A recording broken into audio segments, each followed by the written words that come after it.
Well, my family's life just kind of derailed third time this year. Serious problems have arisen for us, and partly our fault, I don't deny it, but it means I'm probably going to have to slow down a little bit in these videos. I will still continue to try and get at least one a day. Don't know if I'll be able to get more than that, though. Not until we were able to sort things out a little better. Anyways, I don't know.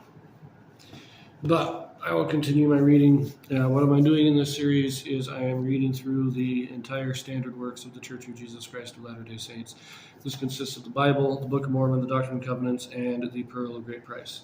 I'm reading in a chronological order of events, not according to publication or volume, so I will be skipping around just a little bit as I move along. Right now, I am in the book of Leviticus, and this is chapter 20. Death penalty prescribed for sacrificing children to Molech. Cursing father and mother, adultery, homosexuality, bestiality, spiritualism, and other abominations. Diverse laws and ordinances set forth. So remember in chapter 18, we read about a lot of sexual acts that were forbidden. This is those things that warrant the death penalty. Here we go.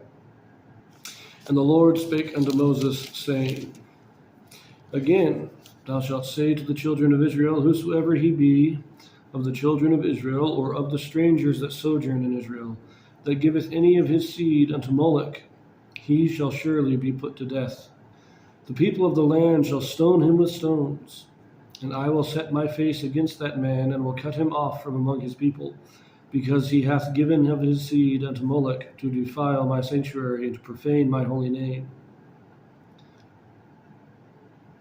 And if the people of the land do anyways hide their eyes from the man when he giveth his seed unto Molech, and kill him not, then I will set my face against that man and against his family, and will cut him off, and all that go a-whoring after him, to commit whoredom with Molech from among their people. Sacrifice. This is child sacrifice. I'm not going to get into the details of how this was done. It was horrific. Burning children alive. That's what passing through the fire. That's what this is talking about. And as I mentioned before, that being cut off from among the people is excommunication. But this is more than that, because this is the death penalty plus excommunication, which means there's no opportunity to get back in. This is so horrible that not only will you be killed in this life, you'll be executed, you will be permanently separated from God. And remember this also.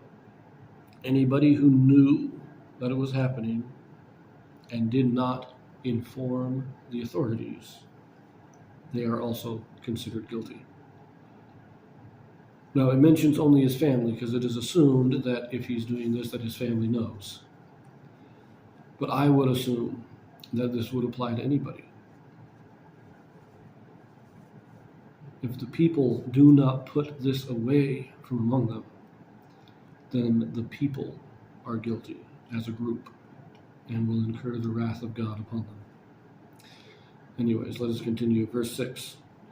And the soul that turneth after such as have familiar spirits, and after wizards, to go a-whoring after them, I will even set my face against that soul, and will cut him off from among his people.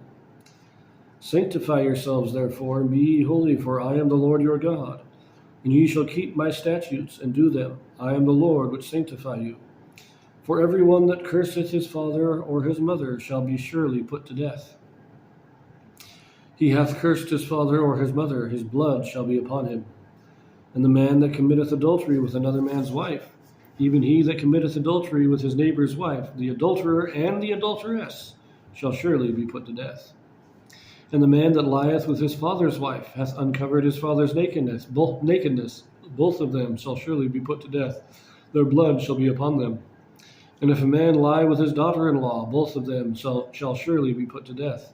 They have wrought confusion. their blood shall be upon them. If a man also lie with mankind, as he lieth with a woman, both of them have committed an abomination. They shall surely be put to death. Their blood shall be upon them. And if a man take a wife and her mother, it is wickedness. They shall be burnt with fire, both he and they, that there be no wickedness among you. And if a man lie with a beast, he shall surely be put to death, and he shall slay the beast. And if a woman approach unto any beast and lie down thereto, thou shalt kill the woman and the beast. They shall surely be put to death. Their blood shall be upon them. And if a man shall take his sister, his father's daughter, or his mother's daughter, and see her nakedness, and she see his nakedness, it is a wicked thing, and they shall be cut off in the sight of the people. He hath uncovered his sister's nakedness, he shall bear his iniquity. And if a man shall lie with a woman having her sickness, and shall uncover her nakedness, he hath discovered her fountain, and she hath uncovered the fountain of her blood, and both of them shall be cut off from among their people. And thou shalt not uncover the nakedness of thy mother's sister, nor of thy father's sister, for he uncovereth his near kin, they shall bear their iniquity. And if a man shall lie with his uncle's wife, he hath uncovered his uncle's nakedness, they shall bear their sin, they shall die childless. And if a man shall take his brother's wife, it is an unclean thing, he hath uncovered his brother's nakedness, they shall be childless. Now, there's a lot of stuff going on there. A lot of the things that were condemned in chapter 18, we are now seeing the death penalty for. Now, there are instances in the Bible where some of these things are committed and they were not given the death penalty. For instance, of course, Judah having an affair with Tamar, his daughter-in-law. According to this, they'd both be executed. But at the same time, again, this is the law of Moses. So these are civil laws for the nation of Israel from the time of Moses to the time of Christ. Don't fully apply to other times because the law of Moses was added to the original law, the covenant of Abraham. But a lot of this stuff, because of the circumstances of Israel, this needed to be enforced. Now, the one thing I want to go back quickly to verse 9, where it says, he that curseth his father or his mother shall be put to death. Cursing your father and mother is not just yelling at them, not just swearing at them. That's not what they're talking about. They're talking about wishing them harm. That is like when in the Old Testament, especially, when you pronounced a curse on somebody, you were basically asking God to destroy them. This is something a lot more than just getting mad and yelling at them. This is, you are turning against them in anger and in violence, or wishing violence on them. So keep that in mind. That's what cursing, to curse somebody in the ancient day was a lot more than just yelling at them. But verse 22, ye shall therefore keep all my statutes and all my judgments, and do them, that the land, whither I bring you to dwell therein, spew you not out. And ye shall not walk in the manners of the nations which I cast out before you, for they committed all these things, and therefore I abhor them. But I have said unto you, ye shall inherit their land, and I will give it unto you to possess it, a land that floweth with milk and honey. I am the Lord your God, which have separated you from other people. Ye shall therefore put difference between clean beasts and between unclean fowls and clean. And ye shall not make your souls abominable by beast, or by fowl, or by any manner of living thing that creepeth on the ground, which I have separated from you as unclean. And ye shall be holy unto me, for I, the Lord, am holy, that have severed you from other people, that ye should be mine. A man also, or a woman, that hath a familiar spirit, or that is a wizard, shall surely be put to death. They shall stone them with stones, their blood shall be upon them. A few notes here, okay?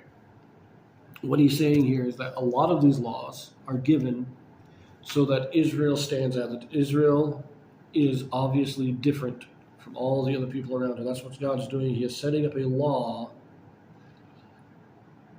that will keep Israel separate from other people. but they won't mix. If a stranger wants to come and live in Israel, that's fine if they keep the same law, if they are willing to keep the law of God. But you don't come into Israel with any other law. Israel is to stay separate. So the clean and unclean animals, this isn't necessarily a health code. This is keep yourselves different. Make a difference that people can see. When people come into your lands, they will know that you are of Israel. When you go into their lands, they will know you are of Israel because of the way you act. That is what this is setting up. That is the reason for most of this. Not all of it. I'll say those things that are worthy of the death penalty are a lot more than just setting Israel apart. But there's nobody being put to death for eating the wrong animal. You become ritually unclean.